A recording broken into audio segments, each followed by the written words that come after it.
Assalamualaikum warahmatullahi wabarakatuh. Hai class, how's life? Miss Ina harap kabar kalian baik-baik saja di rumah ya. Okay, before we start our lesson, Miss Ina have a picture for you. So, what is the picture? Gambar apa ini? That's right, this is a pantai. Ini adalah pantai. Tepatnya Pantai Bandengan, tempat wisata yang ada di Jepara.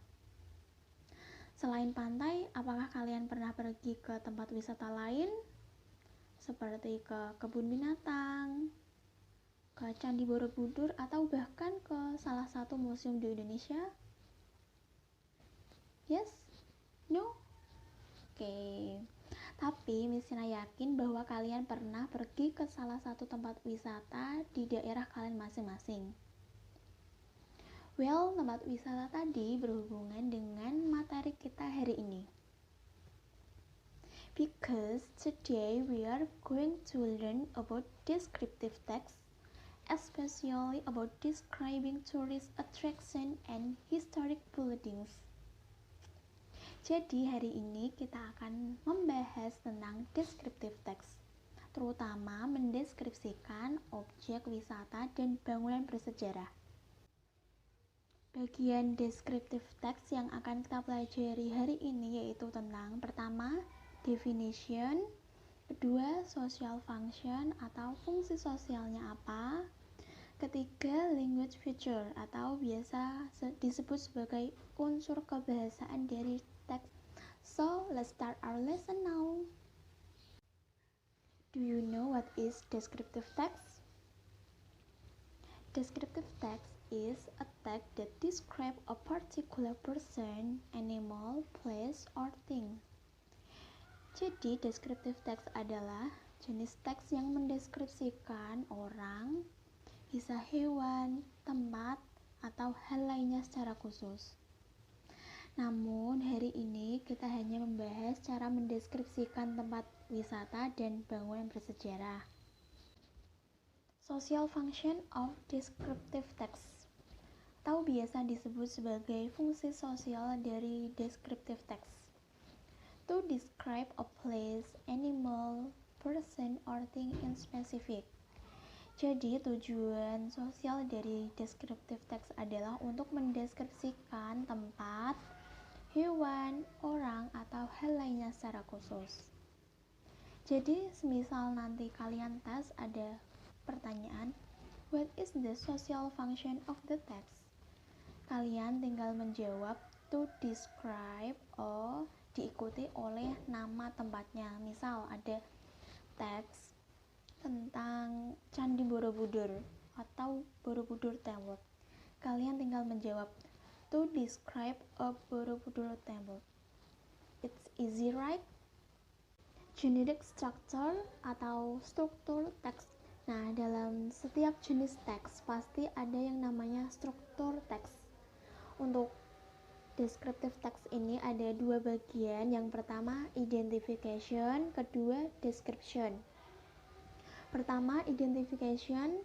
This part introduce where or who the object being described. Identification ini memperkenalkan di mana atau objek yang dideskripsikan, seperti apa nama tempatnya, di mana lokasinya.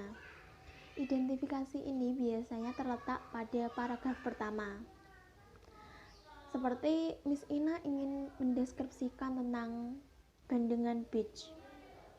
Lalu Miss Ina akan menyebutkan nama tempatnya tadi Bandengan Beach dan lokasinya kan di Jepara. Jadi Miss Ina menyebutkan bahwa Bandengan Beach itu terletak di Jepara. Itu untuk identification. Selanjutnya description. This part shows the detailed description of the object. It may include the information about the appearance or qualities of the object, such as shapes, material, size, quantities, color, qualities, and extract. Jadi dalam bagian description ini menampilkan detail deskripsi dari sebuah objek, seperti bentuknya bagaimana, terlihat seperti apa sih, atau luas bangunannya berapa. Misal Miss Ina ingin mendeskripsikan tentang Candi Borobudur. Dalam paragraf kedua ini atau description, nanti Miss Ina tampilkan bentuk Candi Borobudur itu seperti apa, terus luas lahan di sekitar Candi Borobudur itu berapa, itu pada bagian description. Jadi itulah struktur dari descriptive text. Next, ada language features atau unsur kebahasaan yang ada dalam descriptive text. Pertama, using simple present tense, menggunakan kata kerja bentuk pertama atau to be pertama, yaitu is, am, are.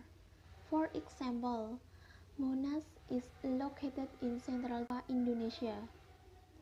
Menggunakan is dalam Monas ya. Next, it is a rectangular tower with the height of 132 meters.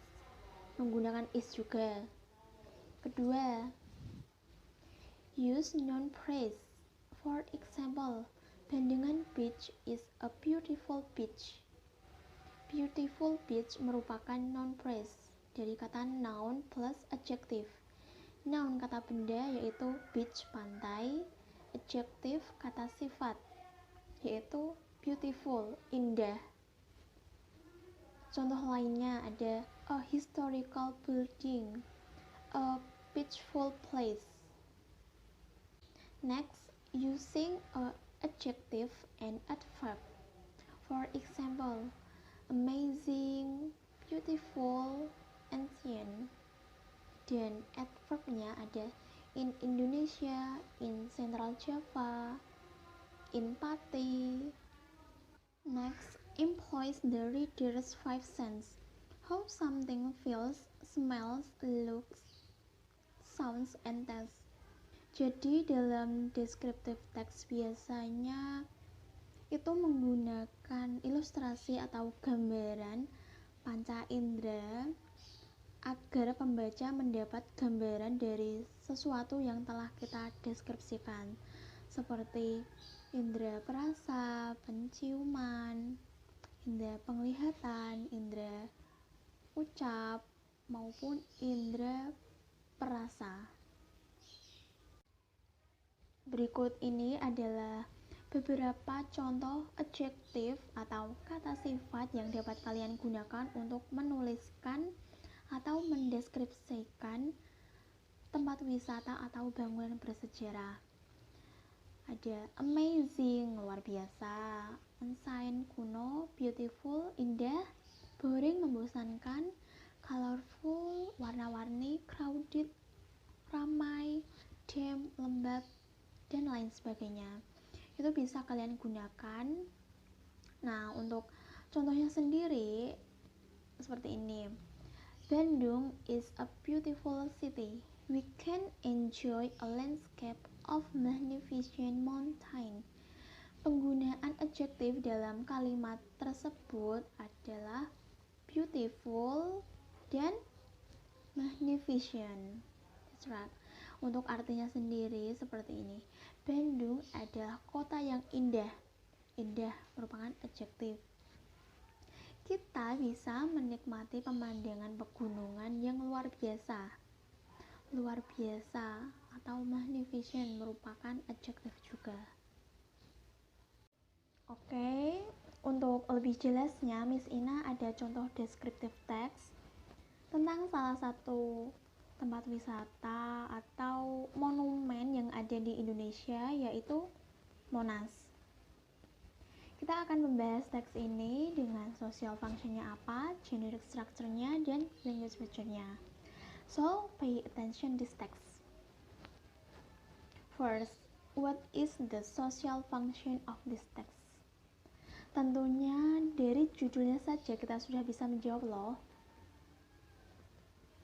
Okay, the social function of the text is to description a national monument or Monas. It's easy, right? Second, about generic structure of the text atau struktur teks.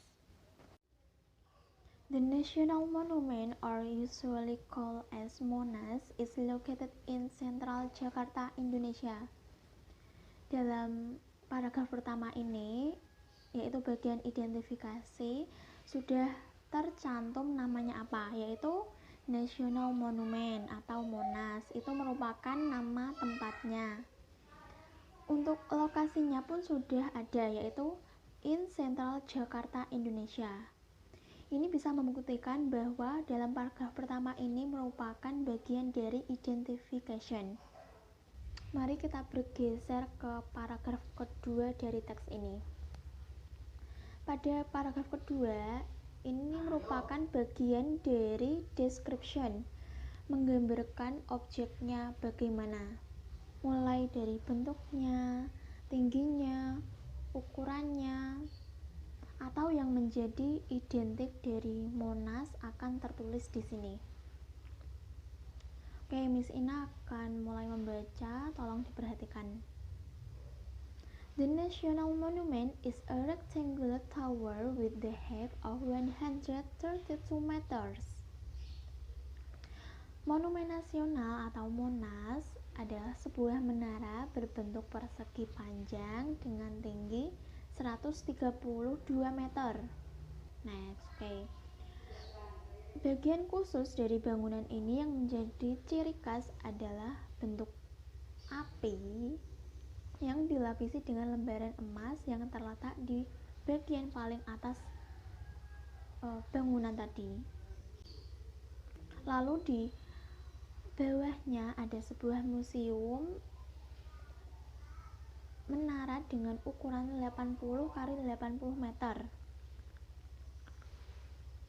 Pada kalimat ketiga ya, there is a museum at the base of the tower with the size of 80 meters.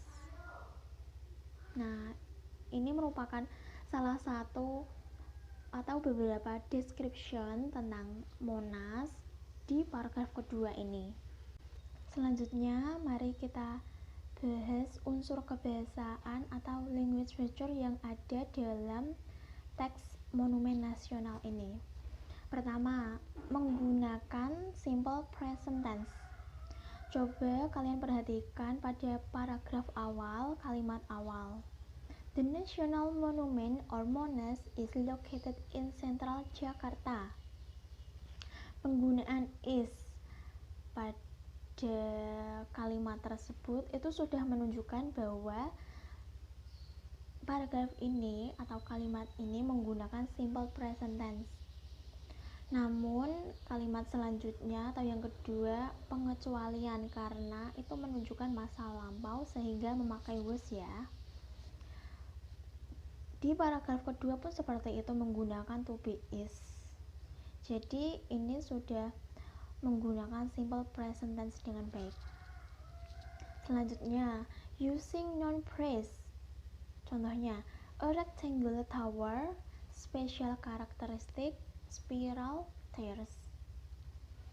Towernya berbentuk persegi panjang, tadi sudah dijelaskan. Karakteristiknya spesial.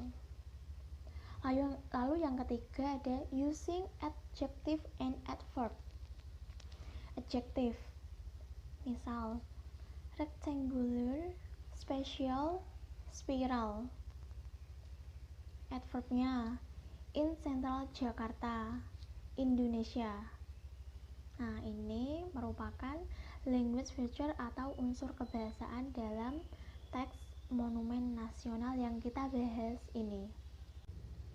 Nah, tadi kan kita sudah belajar tentang descriptive text itu apa. So, what is the conclusion about our material today? Apa sih kesimpulan pembelajaran kita tentang descriptive text hari ini? Descriptive text is a text that describes a particular person, animal, place, or thing.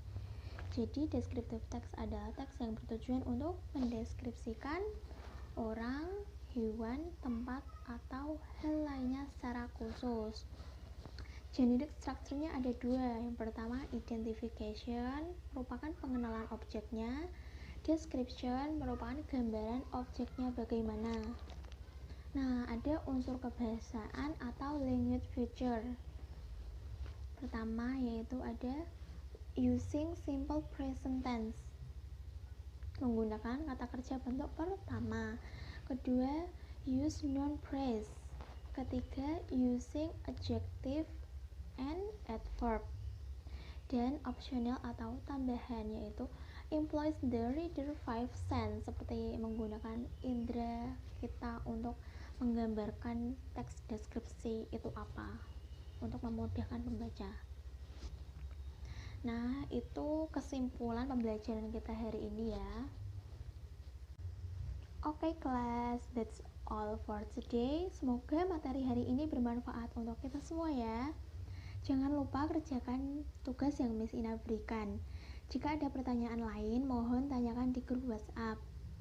Tetap di rumah aja, jangan lupa pakai masker dan cuci tangan pakai sabun. Stay safe everyone. Sekian dari Miss Ina. Wassalamualaikum warahmatullahi wabarakatuh.